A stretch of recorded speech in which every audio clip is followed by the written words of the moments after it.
Hi, my name is Francois and I am a super teacher. The 9th of August is National Women's Day in South Africa, and this day holds great significance to me. No, I'm not secretly a woman, but there would also not be anything wrong with that. The reason why this is such an important day to me is that it's my mother's birthday, but not only that, it's also my parents' wedding anniversary. So let me just take this opportunity to say happy birthday, Mom, and happy anniversary to my parents. But this got me thinking about the significance of women in education. So I thought, why not dedicate an entire episode to women in education? So in this episode, I'll discuss why we celebrate National Women's Day on the 9th of August. I'll also share a few stories about the women in education that played a significant role in my life. And then lastly, we'll talk about some of the inequalities that women face in education. The question of the week, which isn't really a question this week. I'd much rather want you to give a shout out or to tell me a little story about a woman in education that played a significant role in your life.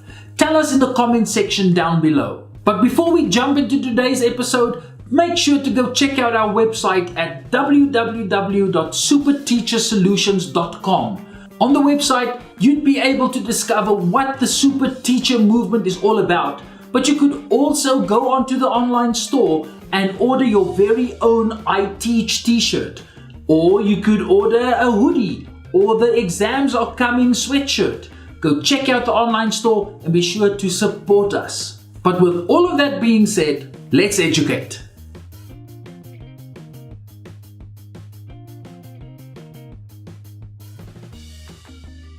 The 9th of August is National Women's Day. But ask yourself the question, do you really know why we celebrate Women's Day? This might be a very interesting question to ask in the classroom, whether the children actually know why we celebrate National Women's Day. So what I thought I'd do in this episode is share with you the reason why we celebrate National Women's Day. And it goes back all the way to 1956. Back then, South Africa was still under apartheid, which segregated the different races. Back then, on the 9th of August in 1956, 20,000 women from various races and ages gathered outside of the Union building to protest the pass laws. This was indeed an immense show of power to see how women from diverse backgrounds could unite for such a great cause. And I think this is one of the biggest themes of the rest of this episode, is showing the strength of women and showing how women tend to unite society. I'd like to share a few experiences with you from my own schooling and even the time in which I taught about women in education that really inspired me. If we look at education, historically it's more of a woman's job because it's one of the softer, easier professions that a woman can do easily. Or at least this is how it was perceived. And unfortunately, a lot of that is still dragged into today's society, where teaching is seen as a woman's job and that people who teach basically just babysit children.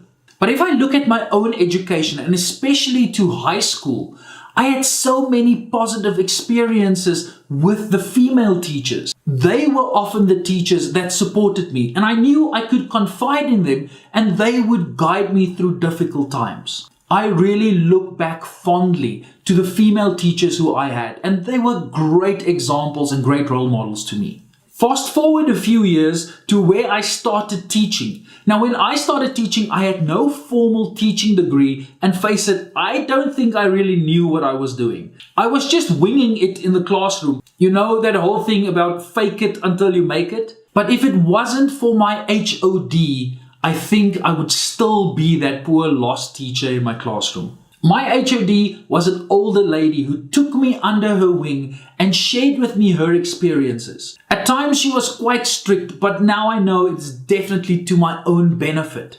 I am extremely grateful to my female colleagues and to my superiors who supported me and basically shaped me while I was still a young teacher in the profession.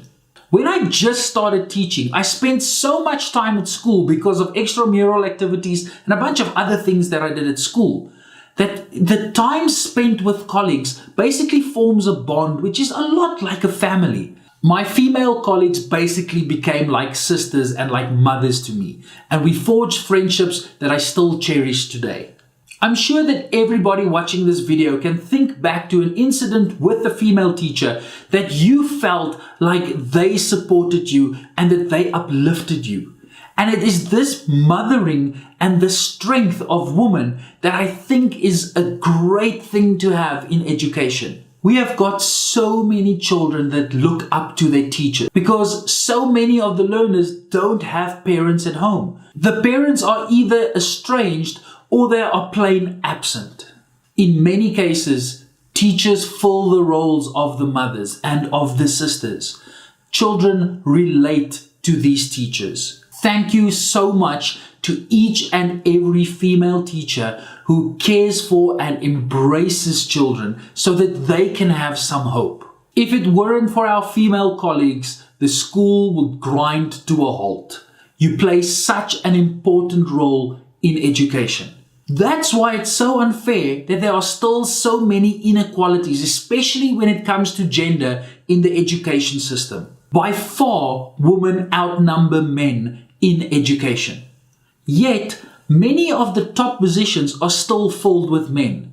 And just from a numbers perspective, this really does not make sense. We have got great female leadership in all schools, and it's time that we acknowledge this. I would personally like to see many more female principals in our schools. The women who are principals are doing exceptional work. And there's no reason why we should favor men above women in these leadership positions just for the mere fact that men tend to have better discipline.